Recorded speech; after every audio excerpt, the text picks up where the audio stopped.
Wow, what a night. What a finish to a great night. Man, you know, I get teary-eyed, but, you know, I cry at everything. I cry when Bambi was shot, so I mean...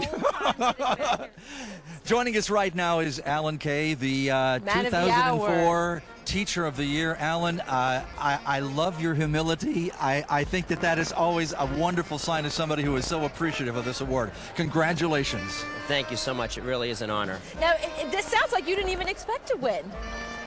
I didn't even really think about it. I didn't want to. I just wanted to enjoy the honor that I was getting. You know, by being nominated. History has often, especially these days, seems to have been slighted in terms of being passed over.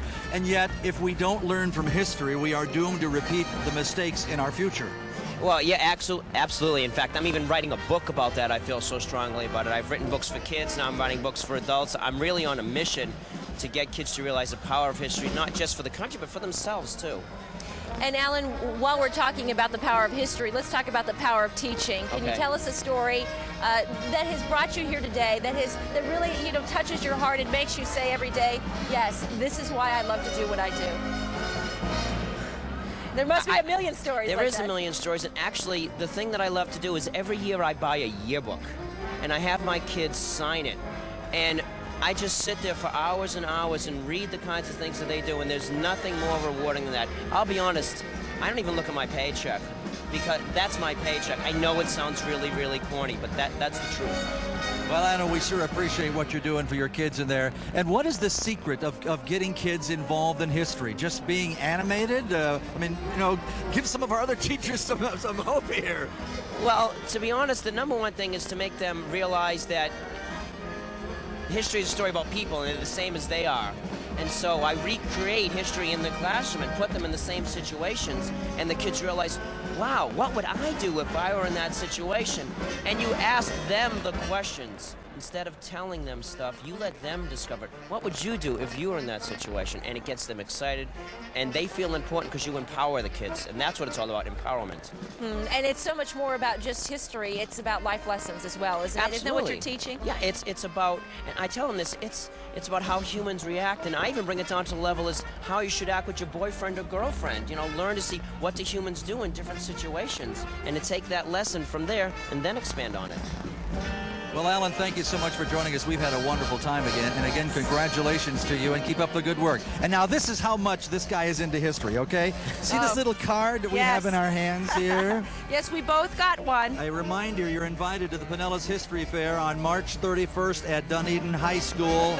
Please email Alan Kay or call to attend or to judge. So again, this is the commercial. Pinellas History Fair, March 31st, Dunedin High School. Alan Kay, thank you so much. Great. Thank you so much for everything you do. 2004 Teacher of the Year. The history teacher that made history tonight. We salute you, Alan. Hey, we've had fun. Thank you so much for showing up. We'll be back again next year with another outstanding teachers. And to all of you teachers out there, thank you for the job that you do for us and for our children. Take care, everybody. Have a good night. Good night.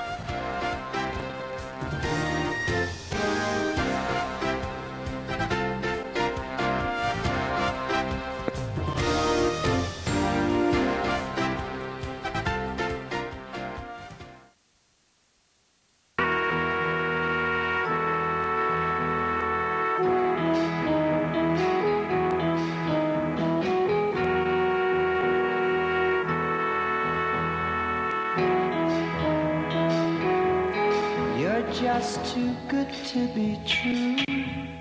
Can't take my eyes off of you.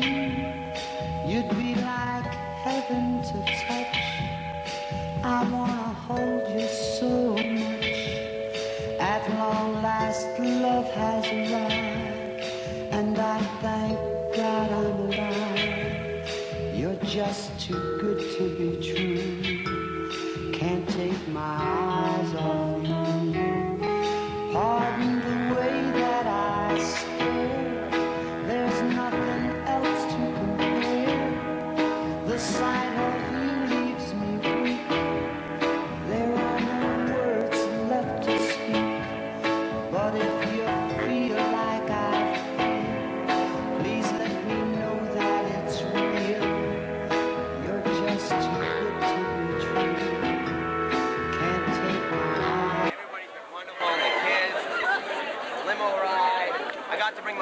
to school in the limo.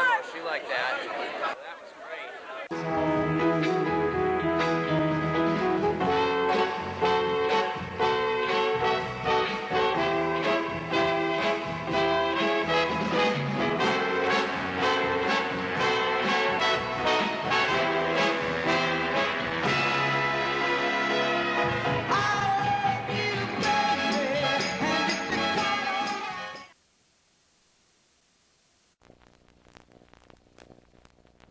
Hi there, I'm Alan Kay, and what you're about to see is a recreation of World War I. Every single student has a character sheet, and on this character sheet they have recreated the past. They're actual individuals in American society. They have actually made choices about foreign policy and ranked their different choices. And then what I'm going to do for you is I'm going to be introducing different events in American history, the Lusitania, etc. We're going to have students who are the president, students who are Congress, and they're going to have to make a decision as to whether to go to war. And the most important thing for you to understand here is that their decision will have an impact upon them. So they're not just doing it for fun. You'll see the concern in their faces, the doubts, etc. So I hope you enjoy. We've got the president and the Congress. Now, you guys have to really get involved in this because whatever you do will affect your character. If we go to war, you may go to war. If we make money selling stuff to people, you'll make money. So you're kind of playing two roles today. You get to vote as the Congress and the president, but whatever you do will affect your historical character. Clear on that? Everybody? Yes. Cool. All right. You were elected in 1912.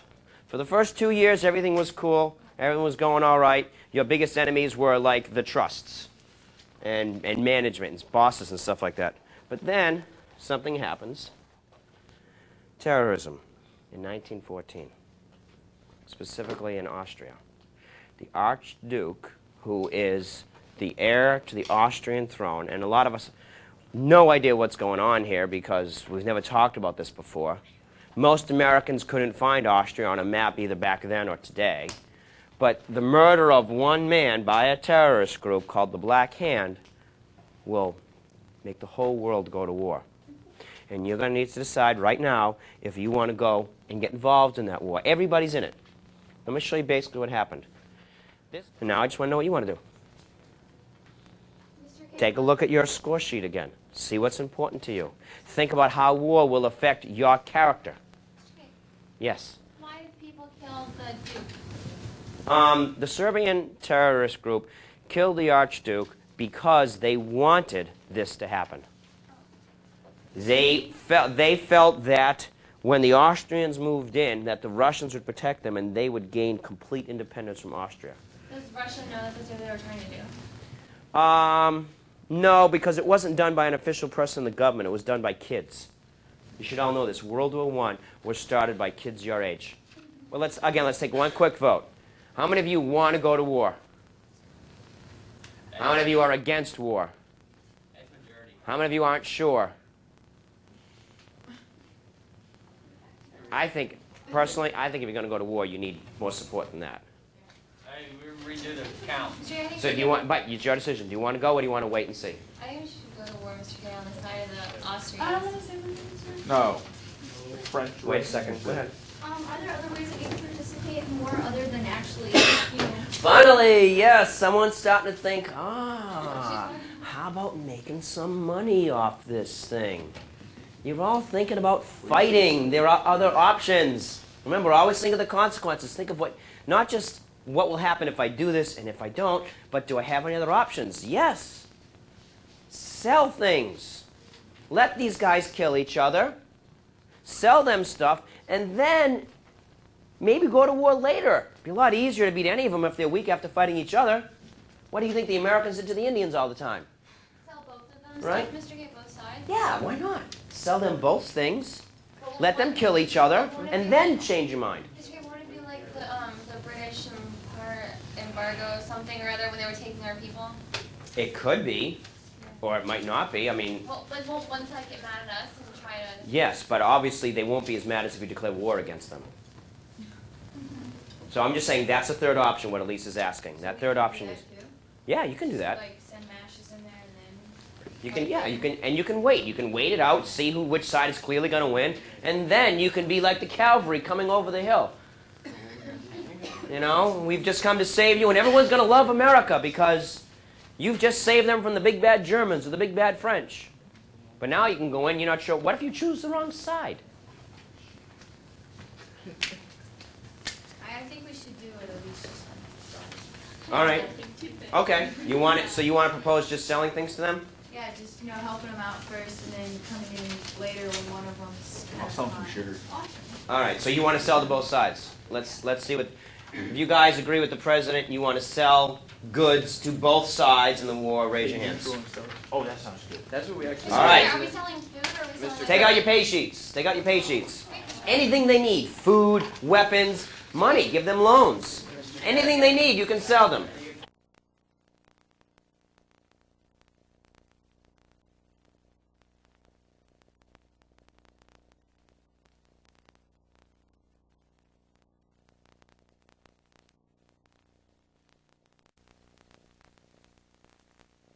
My teaching style is based on John Dewey's idea that an idea taught is simply another fact. And so the way I teach is to try to recreate historical situations as much as possible for my students and to have them come up with similar solutions and sometimes different solutions to the problems of history. And so they remember history because they have actually lived through it. The pronoun "they did it" turns into "I did it." When I think of what I hope my teachers are like in college and people that I can really learn from that are wise rather than just educated, that's almost how I see Mr. K, and he just kind of makes me feel like I'm actually being engaged in learning and that sort of thing. I have believed since I was in grade school that history is one of the greatest things on earth to study, and not just as an academic study, but as a way of giving people real power, the power of knowledge. And I believe it so fervently that it pains me to see it taught wrong. I mean, it literally pains me. I can't deal with it when I see history being seen as boring by students. It just aggravates me. And so I've gone on a personal mission for the past 15 years, really, to not just make history exciting in my own classes, but to get kids excited about history in other schools and really around the nation. I've written books to try to make history exciting. I have gone to organizations and like the Daughters of the American Revolution, Rotary clubs, other social studies conventions, and just general teachers conventions to try to pass on to my colleagues how much power and excitement there is in history. I think that he doesn't get nearly enough credit for History Day, which is an event that he does, basically, that he brought to this area in the state and started entirely himself. That you, more or less as a student, choose anything you want. Anything from history, anything. It could be modern history, it could be ancient history, whatever it is that you happen to be interested in, and study it and then present it in whatever format that you choose, be it a board, play, whatever. And that's quite a task to organize all that, not only for the county level, but for the state level as well. Because History Day isn't just about history. There's a lot more involved in creating in thinking of a topic, researching it, creating it, and all that stuff. And he shows you how in each step of the way you need to be devoted to doing the very best you can. You need to do the best research. You need to pick the best topic you can think of. You need to put forth your best effort.